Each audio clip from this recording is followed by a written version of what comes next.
Welcome to my homestead, y'all. I'm your host, Jenny Velicky, also known as the Funky Farm Girl. I'm working to create a home with a little farm, a little faith, a lot of food, and a bit of funky. I'm learning all about growing and preserving our food supply, raising chickens and children, and becoming more self-sufficient while leaning hard on Jesus. And I want to take you along for the ride. So grab yourself a cup of something wonderful and let's visit a while.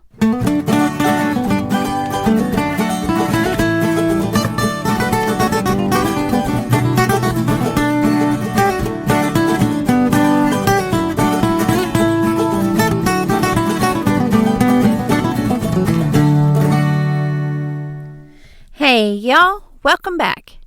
This is Jenny and you're listening to the Funky Farm Girl podcast. This is episode 53, Permaculture and Companion Planting, 4 reasons and 7 companions.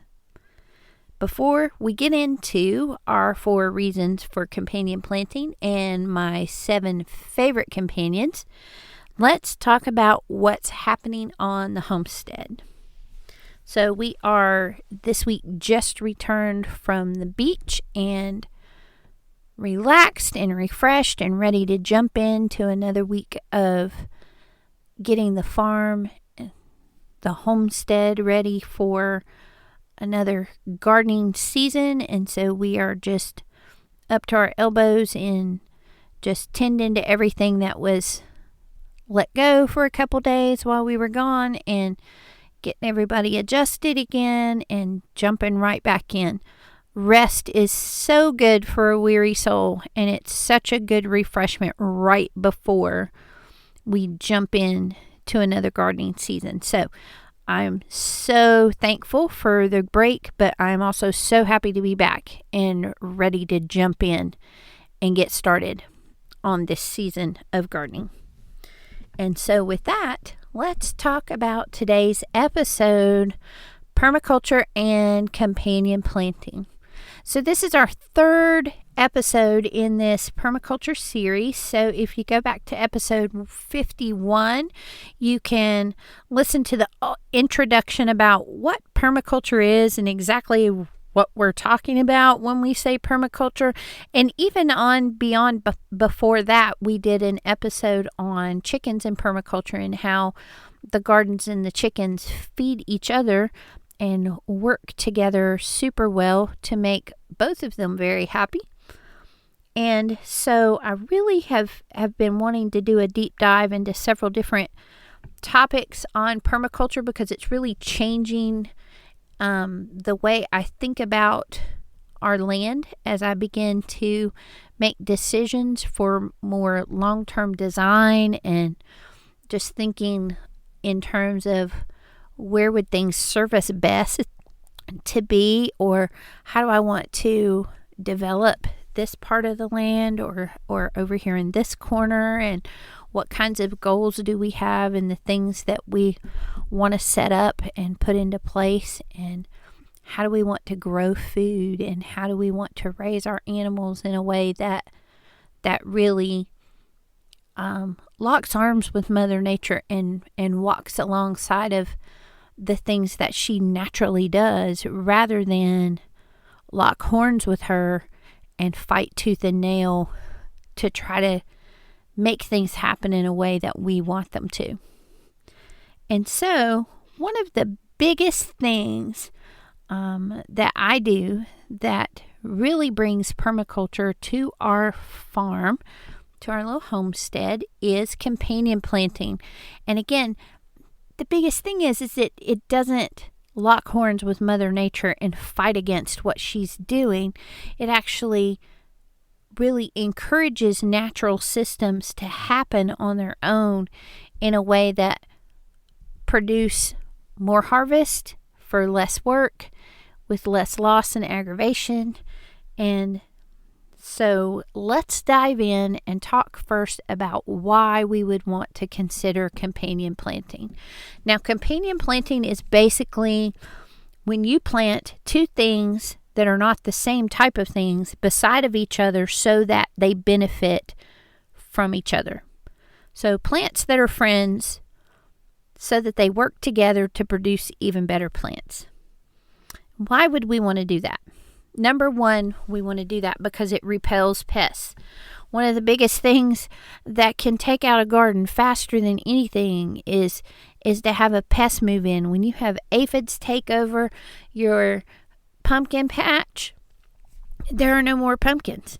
If you have hornworms that come in and eat up your tomatoes, there's no more tomato plants. And those things are super hard to deal with when you're fighting against Mother Nature, when you're locking horns with her and you're trying to figure out how to get these things out of your garden without resorting to pesticides and chemicals. Then companion planting is one of the easiest ways to do that, because you can plant things that smell bad, that to the pests that they don't like, or things that they'll be attracted to that they'll eat instead of the plant that you're trying to grow. And it's just a really, really great way to repel pests. Number two, it can improve the flavor of your food. Your harvest will taste better because of the things that it's growing beside. So if you're growing basil beside your tomatoes are going to be even more flavorful than they are without the basil there. So it can really improve the flavor of your food to have certain things planted near each other. Third reason why we would want to do companion planting is it just uses your garden space a lot more efficiently. It is a lot easier to plant a few zinnia in between each of your tomato plants than it is to plant tomatoes over here in a row and then go over here and plant zinnias in a spot. Because when you're interspersing them among each other like that, you're taking advantage of small pockets of space and you're filling in all those little pockets. And so you're going to have a larger harvest because you're going to be able to put more in the same space than you would if you were just planting things in rows and planting things individually rather than companion planting several different types of things together. It's also going to cut down on your weeds because when you have more of the ground covered, there's nowhere for the weeds to come in. Bare ground doesn't stay bare. It really desires to grow something. And so that if you don't have a plant growing there, a weed's going to come and take over. So the more you can use your garden space in an efficient way by pairing different things together and filling in all those little gaps, the bigger the harvest you're going to have and the fewer weeds. And last but not least, you're going to bring a great diversity for pollinators and wildlife and soil health. And that's going to bring in nutrients and shade or physical support that's necessary in order to grow really great, strong produce. So in a natural ecosystem, if you go out into the woods, you're not going to see, okay, over here is the row of pine trees, and over here is the row of oak trees, and here in this section is some mushrooms, and over here is a fern. No, all those things are mixed together, and you may see a giant oak tree with a fern underneath it that's shading the mushrooms that are growing underneath. And so in a natural ecosystem, those plants are companions and they're right there together and they're growing and supporting each other. And those mushrooms are adding things to the soil that maybe the fern needs, or maybe the fern is giving the shade that the mushrooms need, or maybe both of them together are filtering the water that the tree needs. So all those things work together in a balance, and that tree is going to thrive in a way that it would not if it did not have that fern and mushrooms underneath it. The most common and well-known example of companion planting is called the Three Sisters. I'm sure that anybody who has gardened for any length of time has heard of the Three Sisters method. And this is a Native American tradition where they would plant corn and beans and squash together, and they called it the Three Sisters. And what would happen is, as those three plants began to grow, the corn would be the support that the beans needed, because the beans would need something to grow up on. They would need to be trellised in a way, and so they use that corn as a natural trellis, and they would grow up the stalk of the corn so that the beans are able to grow and thrive. Now, the beans are putting nitrogen into the soil that the corn and the squash need for them to thrive. And then the squash leaves are acting as a mulch, and they're keeping the ground cool, and they're suppressing weeds, and they're conserving moisture. And those things are going to create stronger, healthier roots and stronger, healthier plants, and that's going to produce a more bountiful harvest. And those are the kinds of things that we're looking for when it comes to companion planting. How can we work with Mother Nature and lock arms with her rather than lock horns, and work along with the things that naturally happen in order to produce better crops and produce more flavorful food and to deal with fewer pests? So, let's get into 7 of my favorite companion plants. Number 1 on the list is basil. Basil is an awesome little powerhouse because it's going to repel a lot of things. It's going to repel hornworms from tomatoes. Big deal right there. Hornworms will kill your tomatoes before you even know they're there. And so to have basil nearby is going to keep those hornworms from even taking up space there. On top of that, it's also going to repel aphids, mites, flies, and mosquitoes.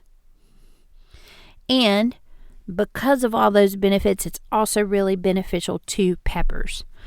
And so, if you grow tomatoes and peppers and basil all right there together, guess what? You've got spaghetti sauce in your garden right there, and it's all working together to make it more flavorful and to bring in less pests so that you have a greater amount that's harvested because it's not being eaten up by bugs.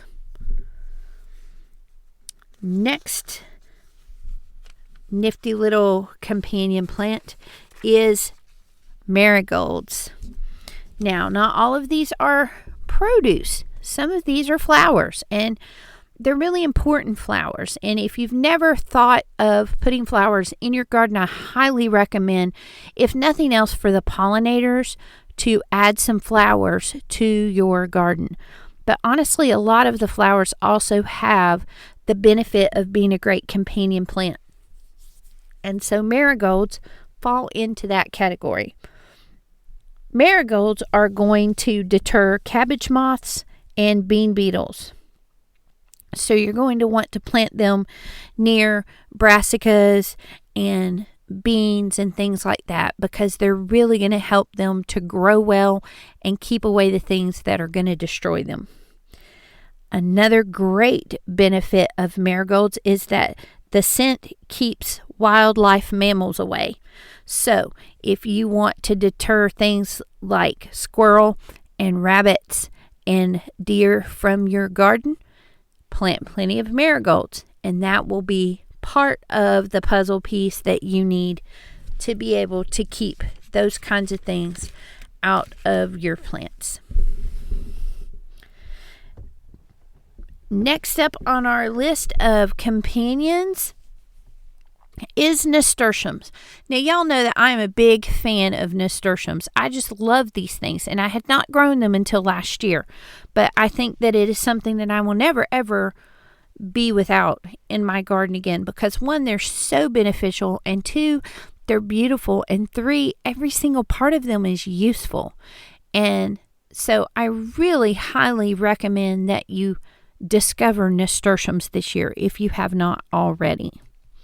Nasturtiums are a good companion for tomatoes, cucumbers, radishes, brassicas, and melons. If you have a problem with cabbage moths, those cabbage moths will lay eggs on the nasturtium leaves instead of on your brassicas. And so they will lay on the nasturtium. They'll eat up the nasturtium instead of eating up your cabbages. And so you'll have big, beautiful cabbages and you'll lose some of your nasturtium. But honestly, the nasturtium is so prolific, I don't think it's going to kill all of it. But it will be a great sacrificial plant to save your brassicas from being ruined by the cabbage moth.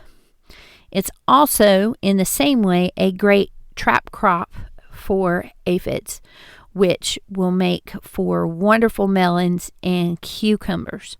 I'm planning to plant some this year with my pickled cucumbers at the bottom of each of the little trellises. I'm going to do a row of nasturtium.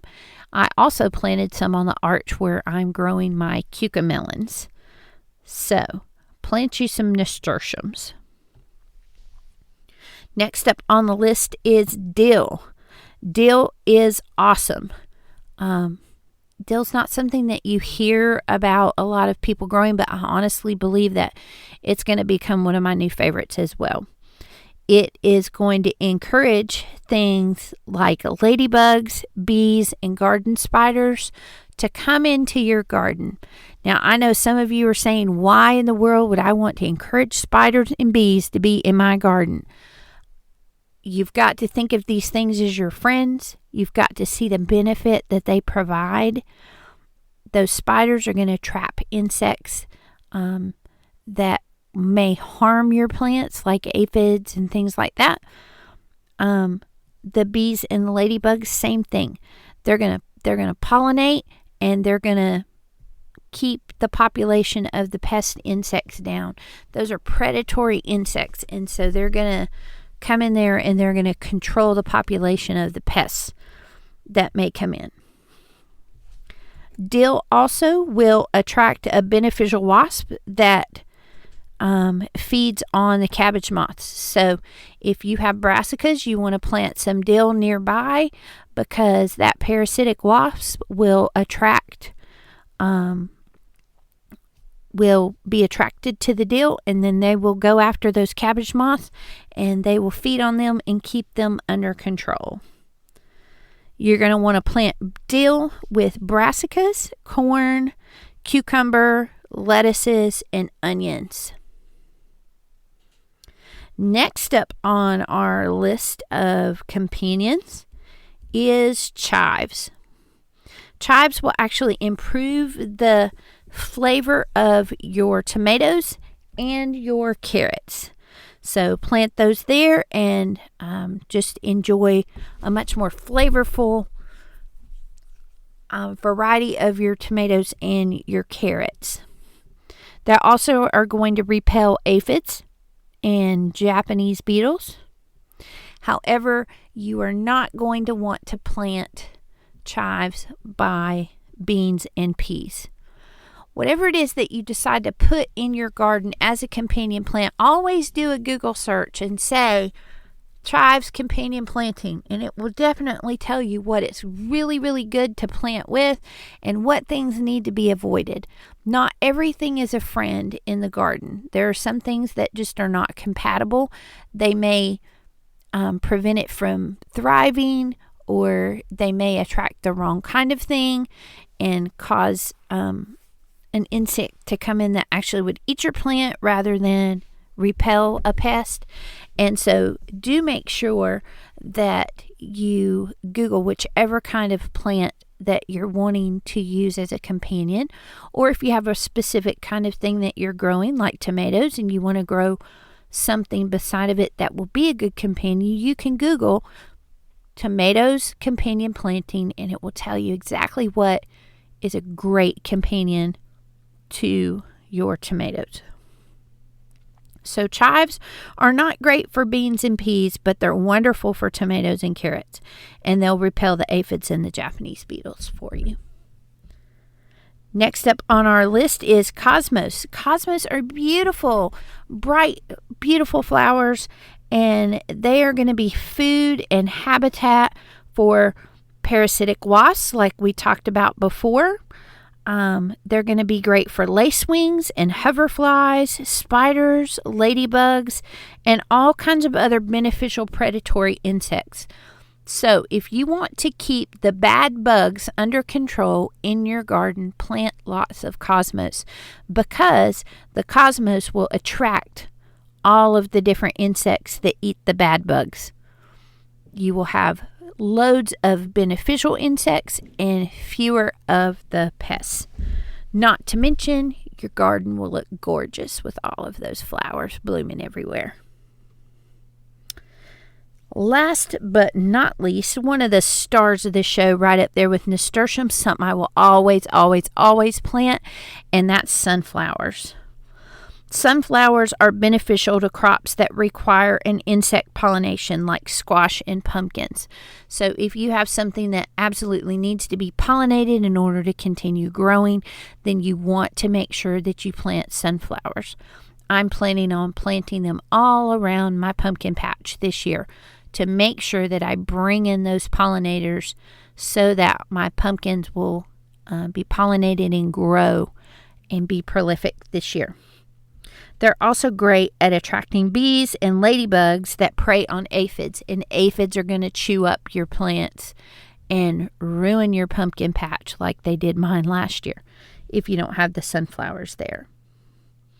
So, our list again is basil, marigolds, nasturtium, dill, chives, cosmos, and sunflowers.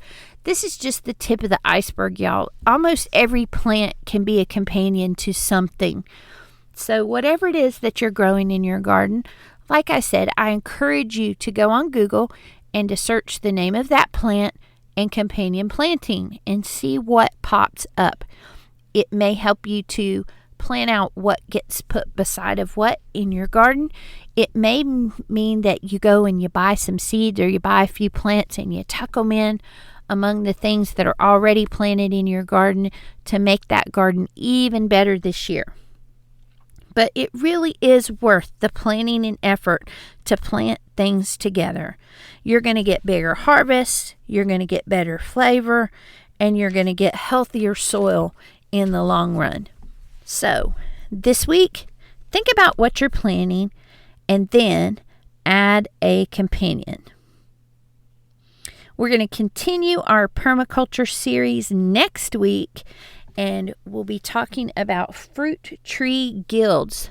So if you have fruit trees in your yard and you want to know how to bring permaculture principles into that scenario and bring in things that will support the soil and support the plant of your tree, and really just like these companion plantings, fruit guilds are going to bring in the things that deter pests and that cause greater flavor and better benefits. So stay tuned for that next week as we continue our permaculture series. See you then. Thanks for stopping by, y'all. If you're inspired by what you've heard today, the best compliment you can give me is to share the Funky Farm Girl with your friends. You can stay connected by following the Funky Farm Girl on Instagram, Facebook, and YouTube.